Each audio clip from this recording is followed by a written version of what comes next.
আমার কাজ সম্বন্ধে আপনাদের শুনলে আপনাদের কাছে মনে হবে যে আপনি গর্ব করতেছেন। আমি জীবনে অনেক কাজ করেছি, করি অনেক কাজ। আমি ব্যক্তিগতভাবে সবাই আপনি একটু সাইলেন্ট থাকেন না, আপনি এত কথা আমি ব্যক্তিগতভাবে করতাম এক সময়। আমি ঠিকাদার ছিলাম, আমি বিল্ডিং এর কাজ জানি, আমি নিজ হাতে কাজ করতে জানি। কোন প্রান্তিক বলতে পারেন নিজ হাতে একটা স্কুল লাগাতে পারবেন, আমি আপনাদের খারাপ। আমি নিজ হাতে প্রযুক্তি কাজ করেছি এবং কাজ আমি জানি।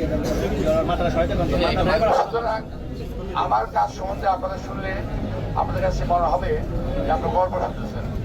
আমি জীবনে অনেক কাজ করেছি, অনেক কঠিন পথ অতিক্রম করে আজকের আমার এই অবস্থা। এই অবস্থা একদিনে হয় নাই। আপনারা আসতে চান আসেন, তবে একটা কথা বলে দিয়ে যাবো এই সমস্ত ছেলেমেয়েদের প্রতি, দয়া করে একজন মানুষের বিরুদ্ধে উচ্চারণা করে নিতে হয় যায় না, বরং নিজে কি করবেন, কি করেছেন, কি করতে পারবেন সেটা বলেন।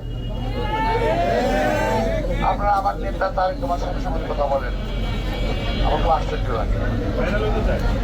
আপনারা আমার সঙ্গে কথা বলেন, আমার খুব আশ্চর্য লাগে।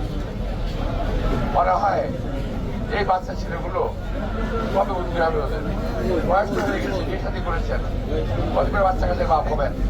আপনার বাচ্চা যদি শোনে যে তার বাবা একজন মিথ্যাবাদী ছিল, আজকে যে কথাগুলো বলছেন এগুলো রেকর্ড থাকবে, আমি যে বলছি এগুলো রেকর্ড থাকবে, এই রেকর্ডগুলো যখন তারা শুনবে তখন আপনার কোথায় যাবে চিন্তা করে নিজের ভবিষ্যৎ প্রজন্মের দিকে লক্ষ্য রেখে লক্ষ্য রাখেন, ভবিষ্যৎ প্রজন্মের দিকে লক্ষ্য করে কথা বলেন, ভবিষ্যৎ প্রজন্মের লক্ষ্য করে ভবিষ্যৎ প্রজন্মের দিকে লক্ষ্য করে নিজের ভবিষ্যতে গড়ে তোলেন। বাচ্চাদেরকে বিপদ করবেন না, ভুল পথে পরিচালিত করবেন। আমি আপনাদেরকে এখানে আছেন ভাই, আপনাদের সবাইকে অনুরোধ জানাবো, নির্বাচনের দিন নির্বাচন কেন্দ্র পাহারা দেবেন। যারা পোলিং এজেন্ট হবেন তারা রেজাল্ট শিট নিয়ে রুম থেকে বের হবেন। প্রিজাইডিং অফিসারের স্বাক্ষরিত রেজাল্ট শিট ছাড়া ওই এলাকা থেকে কোন প্রিজাইডিং অফিসার পোলিং অফিসার যেন বেরোতে না পারে। যদি বলে যে আমরা অফিসে গণনা করবো, বাক্স অফিসে নিয়ে যাবো, কোনো দিন অ্যালাউ করবেন না।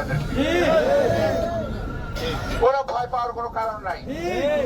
জনগণ আমাদের সঙ্গে আছে, জনগণ আমাদের পাশে আছে, জনগণ ভোটের অধিকার রক্ষায় সংগ্রাম করতে রাজি আছে, কিন্তু ভোটের অধিকার আমরা ছাড়বো না, এই কথাটা মাথায় রাখতে হবে।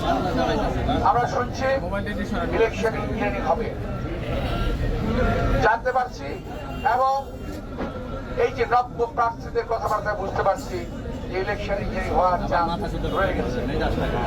আমার কাছে বিভিন্ন রকম ফোন আসতেছে,